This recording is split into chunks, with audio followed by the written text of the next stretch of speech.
সুপ্রিয় ভিউয়ার্স, শালিক পাখির আরও একটি নতুন ভিডিওতে সবাইকে স্বাগতম। তো ইদানিং আমি যে কমেন্টসটা বেশি দেখছি সেটা হলো, শালিক পাখি একসাথে একটি খাঁচায় পালন করব নাকি আলাদা আলাদাভাবে পালন করব, কোনটা করলে বেশি ভালো।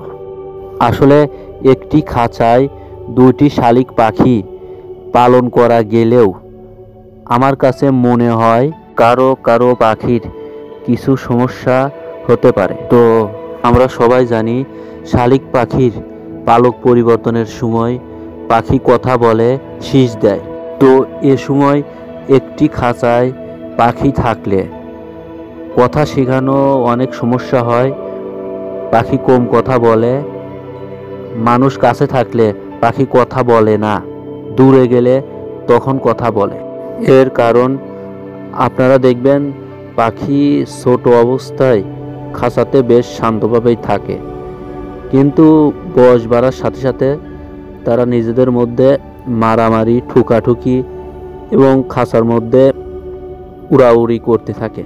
আর এই কারণে পাখিকে কথা শেখানো কঠিন হয়। পাখি মানুষ দেখলে ভয় পায়, এমনকি খাঁচায় তারা থাকতে চায় না। তাই অবশ্যই পাখিকে আলাদা খাঁচায় এবং এক পাখি থেকে অন্য পাখিকে দূরে রাখাই বেশি ভালো।